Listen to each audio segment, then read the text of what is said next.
Hai, Assalamualaikum warahmatullahi wabarakatuh. Apa kabar hari ini? Oke, sudah siap ya? Kita akan lanjutkan materi berikutnya ya. Setelah kemarin minggu lalu Anda belajar tentang bagaimana bahasa jurnalistik. Nah, saat ini Anda akan belajar tahapan yang lebih spesifik lagi, yaitu berkaitan dengan teknik membuat judul dan menulis lead.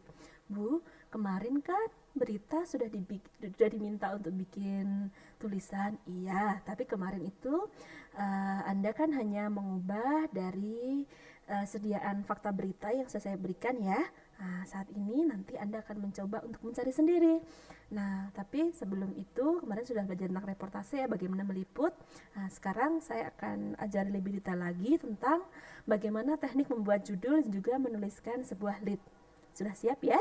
Anda boleh membuat sebuah note atau tulisan-tulisan, mencatat apa yang saya sampaikan. Siapa tahu bermanfaat untuk Anda. Baik, dalam teknik membuat judul itu kenapa penting sekali? Karena orang pertama kali melihat sebuah berita, orang akan melihat judul dan juga paragraf pertamanya. Ibarat Anda melihat seorang perempuan, ketika Anda melihat seorang perempuan atau laki-laki, apa yang membuat Anda tertarik sama dia? Pertama kali tentu adalah wajahnya ya, bagaimana penampilan dia. Nah, seperti juga ketika dalam membuat sebuah berita atau membaca sebuah berita, pertama kali yang dilihat pasti judulnya. Kalau judulnya menarik, orang pasti akan baca. Makanya sekarang banyak judul-judul yang clickbait ya, yang judul dan isi nggak sesuai, tapi itu tentu melanggar kaidah jurnalistik. Nah, dalam berita kita tahu ada bagian-bagiannya dalam berita itu. Yang pertama ada head atau disebut sebagai judul. Yang kedua lead ya, sama tulisannya hanya beda huruf, head dan lead. Ini adalah teras berita atau disebut juga sebagai teaser, penggoda, mahkota berita. Nah, ini adalah lead. Kemudian ada body atau isi dari berita itu. Ini menjadi 3 bagian penting dalam berita. Ada head, ada lead, ada body. Oke. Nah, bagaimana cara membuat judul berita, Bu? Judul berita itu harus singkat. 3-5 kata, mencerminkan isi, menarik, dan sebaiknya berupa kalimat aktif ya judul ya. Jangan menggunakan kalimat pasif gitu ya. Sebisa mungkin kalimat aktif yang terdiri dari subjek, predikat, dan objek atau SPO. Presiden meresmikan festival atau presiden resmikan festival, boleh. Jadi resmikan itu adalah kalimat kata-kata yang mengindikasikan kalimat aktif, tapi dia disingkat begitu ya, resmikan. Ini untuk bahasa tulis boleh. Jadi presiden resmikan festival, bukan festival diresmikan presiden ya. Jadi inilah kenapa kita harus menggunakan kalimat aktif. Kemudian karena kalau dalam kenapa kita harus menggunakan kalimat aktif? Soalnya gini, manusia itu lebih familiar dengan sesuatu kalimat yang aktif. Jadi otaknya lebih mudah mencerna kalau kalimat aktif daripada kalimat pasif. Oke, kapan-kapan saya akan ceritakan hasil risetnya ya. Teras berita, setelah judul berita ada teras berita. Teras berita ini adalah paragraf pertama, naskah berita setelah judul. Dia nggak panjang-panjang ya, sekitar 3 atau 4 baris kalimat gitu ya, 30 sampai ya 35 kata atau 3 baris ketikan, nggak panjang-panjang. Ada beberapa versi, ada yang mengatakan 30 sampai 45, 30 sampai 35. Bukan sesuatu yang saklek sebenarnya, tapi ini ya patokannya segitu gitu ya, antara 30 sampai 45 kata lah yang paling aman gitu, atau 3-4 baris ketikan. Nah, cara menulis teras berita kita perlu menyusun 5W1H, menempatkan unsur who, what di awal kalimat dan unsur when, where di akhir kalimat. Unsur why dan how ditempatkan di tubuh berita. Begini, jadi ada prinsip intinya begini. Dalam membuat sebuah berita itu namanya prinsip piramida terbalik. Piramida terbalik itu menyantumkan sesuatu yang umum, kemudian mencantumkan sesuatu yang khusus berikutnya. Di paragraf pertama itu idealnya adalah isinya 5W+1H semuanya untuk straight news ya. Prinsip piramida terbalik untuk straight news itu paragraf pertama 5W+1H all. Ya, baru paragraf 2, 3, 4, 5 dan paragraf berikutnya adalah pengembangan. Sesuatu yang lebih detail, yang bersifat khusus begitu. Tapi kadang-kadang kita akan terbentur pada space. Nah, kalau misalnya kalau diketuk di koran itu terlalu panjang Bu, kalau 5W1 hanya di lead semua. Oke, boleh nggak kita pecah? Boleh. Tapi biasanya gini, mecahnya itu kalau terpaksa. Jadi unsur why dan how ditempatkan di tubuh berita atau body. Ya, yang 3W1H itu 3W itu di 4W di lead begitu ya. Kemudian sisanya baru boleh di paragraf kedua. Tapi idealnya dalam sesuai kaidah ideal dalam penulisan jurnalistik kalau bisa 5W1H itu ada di lead atau paragraf pertama. Kalau memang terpaksa terbatas pada space, boleh unsur why atau unsur how ditempatkan di tubuh berita atau di body. Paham ya? Lead atau teras berita adalah rangkuman berita. Dia merupakan ringkasan. Ini menjadi penentu apakah tulisan Anda menarik atau tidak untuk dibaca. Dengan membaca lead, pembaca sekurang-kurangnya akan mengerti inti soal yang Anda sajikan selanjutnya. Jadi masalahnya itu apa sih? Berita tentang apa sih? Itu sudah bisa dibaca di lead.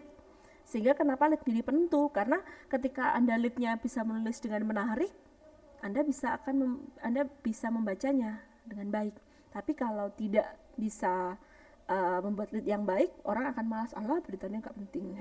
Lanjutkan. Nah, lead memuat lengkap jawaban terhadap pertanyaan 5W1H. Namun tulisannya singkat. Nah, ini ada versi lain dari buku lain, 26 sampai 30. Tadi ada versi 30 sampai 35. Di penjelasan saya di video satunya ada 30 sampai 45. Sebenarnya ini bukan patokan yang utama, bukan patokan yang saklek matematis sekali, tidak. Ya gitu, kira-kira 30 sampai 45 itu patokannya, gitu ya. Nah, meskipun kadang tidak semua jawaban 5W1H bisa dimuat dalam lead, karena kalau dipaksakan alineanya akan terlalu panjang. Nah, jika demikian, unsur why atau unsur how-nya bisa dimuat di alinea berikutnya, seperti yang saya jelaskan di awal tadi ya. Nah, macam lead karena materi ini ada dua versi, ini saya akan ceritakan lead yang berbeda lagi. Ada newspek lead yang cocok untuk majalah mingguan atau bulanan. Kemudian ada summary lead cocok untuk surat kabar harian. Lead ini singkat, padat dan jelas serta paling banyak digunakan. Umumnya pendek, maksimal 3 kalimat.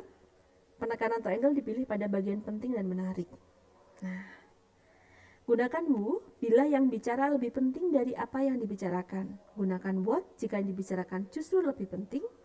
Atau pilihlah lead why bila motif dinilai lebih penting. Jadi Anda bisa, Bu, saya harus menggunakan angle apa sih? Ya, Anda harus cari tahu nih untuk membuat lead. Biasanya itu untuk surat kabar harian, untuk straight news nih, untuk summary lead. Ini Anda bisa gunakan lead yang berdasarkan apa yang paling penting dari berita itu. Kalau berita itu yang penting adalah orangnya, maka who jadikan sebagai pemantik utama di lead itu. Yang utama yang dibahas adalah who-nya dulu, baru what-nya begitu. Nah, ini urutannya pilihannya saja sih mana Anda mau pakai. Yang paling penting itu yang dibicarakan, itu tulis yang utama. Nah, kemudian teaser lead atau lead menggoda. Nah, ini cocok digunakan untuk tulisan features. Nah, ini leadnya generik. Jenis ini bisa dipakai untuk tulisan features. Ada juga quotation lead yang diawali dengan kutipan pernyataan narasumber. Akan saya gebuk atau gimana, atau tadi lead pertanyaan atau lead kutipan ya, yang dia tanda petik, kalimat, koma, tanda petik, ujarnya, ungkapnya atau katanya begitu. Nah, ini quotation lead. Kemudian ada newspek lead. Disebut juga lead pelatuk. Putus asa karena ditinggal suami kawin lagi, seorang ibu tega menggantung 3 anaknya kemarin siang di Cipanas. Ketiga korban berumur 4, 6, dan 8 tahun itu masih berpakaian seragam sekolah lengkap. Nah, ini lead biasanya digunakan untuk apa tadi, newspek lead?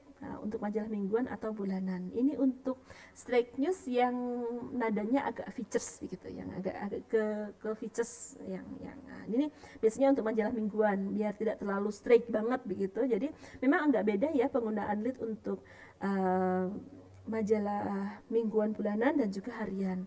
Makanya kenapa materi lead ini ada dua gitu ya, biar Anda bisa membandingkan. Disebut juga sebagai lead pelatuk. Kemudian summary lead, bulit. Nah, ini yang awalnya begini. Jadi Gubernur Bangka Belitung Insinyur bla bla bla kemarin meresmikan sekolah kepolisian di Kecamatan Merawang. Ini bisa dilihat bukunya kalau dia penting. What? Sekolah kepolisian di Kecamatan Merawang telah diresmikan oleh Gubernur. Karena ini yang menjadi pokok pentingnya, menjadi pusat pemberitaan adalah sekolah kepolisiannya. Where lead? Kabupaten Bangka memiliki 62 desa di 8 kecamatan. Dari jumlah tersebut, baru 5 desa yang memiliki BUMDes. Gitu. Sebentar, ada kesalahan penulisan ya di sini ya. Masih ingat? Coba di where lead ini Anda bisa mendeteksi di mana letak kesalahannya. Kesalahan penulisan. Oke, jika ada angka 1 digit, maka harus ditulis dengan huruf atau angka? Huruf ya. 8 harusnya DELAPAN, bukan angka 8. 5 harusnya LIMA, bukan angka 5, gitu ya. Oke, ini contoh dari summary lead. Nah, ada lagi when lead, masih summary lead. Kalau yang bagus adalah yang menjadi pusatnya adalah tanggal, misalnya ini April MOP gitu ya. Sejak tanggal 1 April dibukanya pendaftaran calon siswa polisi, hingga kini baru 10 orang daftar. Tapi ini bukan April MOP. Ini adalah kejadian yang sebenarnya, misalnya gitu, karena Anda mau ngomong 1 Aprilnya. Kemudian why lead, teras berita mengapa. Akibat angin kencang dan gelombang tinggi, harga gas LPG melambung naik misalnya, atau melambung tinggi. Nah, jadi ada fokusnya di why-nya. Atau how lead. Nah, jadi untuk summary lead itu bisa pilih dari 6 ya, 6 fakta berita. How lead, ini untuk awalan. Untuk mencegah kematian akibat minum keras oplosan, masyarakat perlu mendapat bimbingan dan penyadaran tentang memilih makanan dan minuman sehat.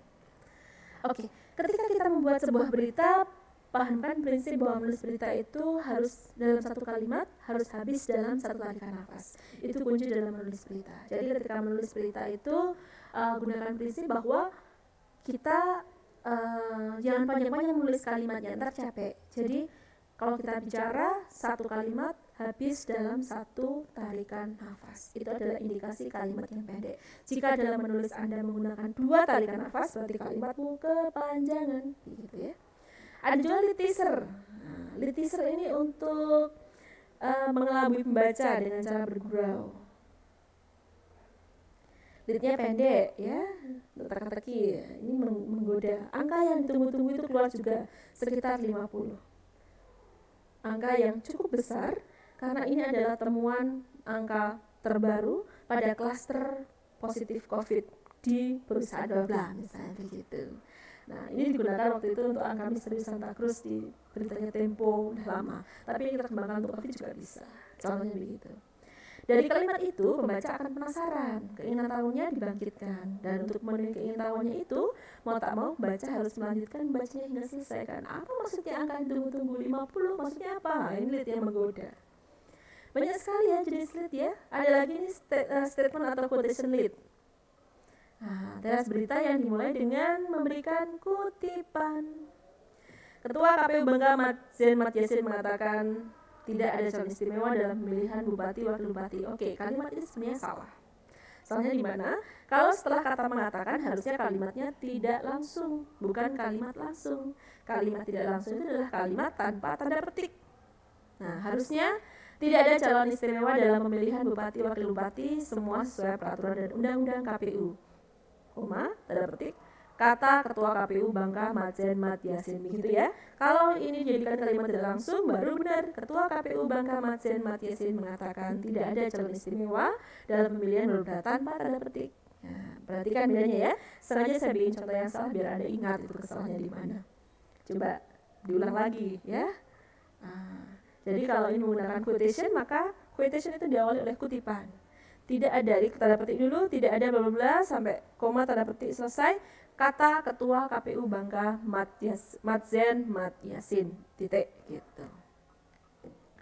Sekarang kita membuat judul. Membuat judul itu sesuatu yang tricky.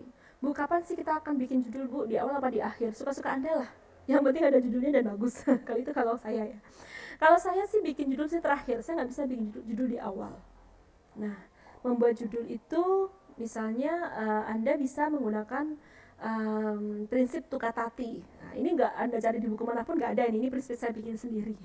Tukatati, 7 kata tanpa titik, itu adalah prinsip membuat judul. Tukatati, 7 kata tanpa titik.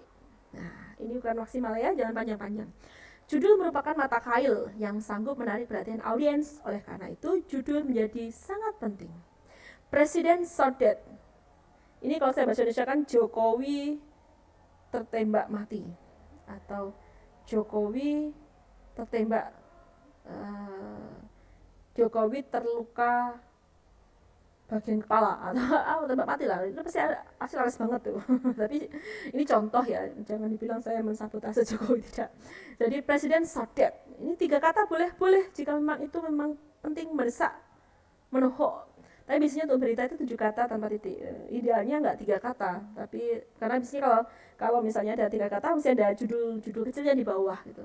Tapi saran saya untuk tahap belajar jangan bikin 3 kata ya, bikinlah sekitar 5 atau 6, 7 kata dari itu. Jangan bikin 3 kata. Ini kalau tahapnya sudah up, karena harus ada judul bawahnya begitu. Dalam laporan berita yang sudah dipublikasikan, kita melihat judul berita terlebih dahulu. Namun sebenarnya judul berita dibuat paling akhir setelah batang tubuh berita dan ditulis. Ya suka-sukalah. Mau di awal boleh, di akhir boleh, kalau saya begitu. Tapi kalau saya memang lebih suka di akhir, karena setelah selesai saya bikin summing up sehingga kemudian saya bisa bikin judul yang baik. Presiden siap mundur akibat gagal tangani COVID-19 misalnya begitu. Nah, ini menjadi judul yang menarik ya, tapi ingat, judul tidak boleh clickbait. Judul harus sesuai dengan konten. Kalau sampai judul nggak sesuai dengan konten, berarti Anda clickbait, Anda menyalahi kaidah jurnalistik. Perhatikan betul-betul. Macam-macam judul, banyak. Bisa menggunakan pola apa mengapa. Kok diesel terbalik di lingkar jor. Ini apa mengapa. Apa? Kok diesel mengapa? Kebalik. Pola siapa mengapa. Muhammad Ali meninggal dunia. Siapa? Muhammad Ali. Mengapa? Meninggal dunia. Intisari berita, bom mengguncang Bali, puluhan tewas dan luka-luka. Inti berita itu apa? Bom mengguncang Bali, puluhan tewas dan luka-luka. Itu intisarinya. Kemudian hasil akhir, Chelsea tekuk Liverpool 4-0 atau Chelsea menekuk Liverpool 4-0. Chelsea menggunduli Liverpool 4-0. Nah, ini hasil akhirnya. Gunakan kalimat aktif, bukan pasif. Presiden meresmikan mega proyek di Bontang, naik harga BBM bulan depan. Jadi presiden meresmikan atau presiden resmikan boleh tadi ya, kalimat aktif ya. Ini adalah konsep-konsep dalam membuat judul. Yang paling baik judul berita terdiri dari 4-7 kata, namun harus memancing rasa ingin tahu audiens, tapi tidak boleh clickbait. Setuju? Oke. Ini surat judul. Judul provokatif. Provokatif tapi bukan clickbait ya, artinya memancing orang untuk ingin tahu. Singkat, relevan, fungsional, bahasanya baku dan spesifik. Ini penjelasannya. Provokatif. Akbar tantang Mega, mahasiswa demo rektor. Rektor UMM hilang misalnya gitu. Provokatif, maksudnya apa gitu ya. Singkat padat, harga BBM naik, pesawat presiden jatuh misalnya. Relevan representatif, Akbar tantang Mega sebagai gambaran dari keinginan Akbar untuk berkompetisi dengan Mega dalam pencalonan presiden. Relevan representatif. Fungsional. Acara presiden hari ini menerima banyak menteri. Apa? Tidak fungsional. Artinya acara presiden hari ini padat kan ya. Menerima banyak menteri artinya kan akhirnya padat. Padat aja, fungsional. Bahasa baku. Majikan dan membantu berhubungan intim. Itu baku. Tapi kalau majikan dan membantu nge-seks bareng tidak baku. Tidak baku bisa digunakan untuk majalah-majalah lampu merah atau koran lampu merah gitu ya, untuk yellow atau alert journalism. Kemudian spesifik. Harga sembako melonjak bulan ini. Sekilas mungkin benar, tapi ini nggak spesifik. Harga beras dan minyak goreng melonjak. Apa bedanya? Sembako itu kan 9 bahan pokok. Lah, apakah semuanya melonjak? Tapi kalau yang melonjak hanya beras dan minyak goreng, ya berarti harus spesifik. Beras dan minyak goreng yang melonjak. Itu spesifik ya, kecuali semuanya melonjak. Jangan memberikan PHP, harapan palsu pada pembaca Anda. Harus spesifik. Baik, ada pertanyaan? Kalau tidak ada, tadi untuk tugas ada di video satunya ya. Jadi memang minggu ini Anda harus membaca bukan membaca, tapi mendengarkan 2 video. Karena ada 2 versi tentang lead biar pemahaman Anda semakin panjang dan juga semakin banyak. Oke, tetap semangat ya anak-anakku semuanya. Saya berharap kita bisa bertemu kembali di kelas dengan kondisi yang lebih menyenangkan, bebas dari pandemi. Kita bisa bertemu dan bisa berinteraksi dengan lebih nyaman di kelas. Saya sudah merindukan kelas, sangat merindukan kelas dan tahu kalian. Baik, selamat belajar, semoga tetap semangat. Jangan merasa bahwa ini adalah hambatan bagi Anda, tapi anggap ini adalah sebuah kesempatan Anda untuk bisa bertahan dalam keterbatasan. Assalamualaikum warahmatullahi wabarakatuh.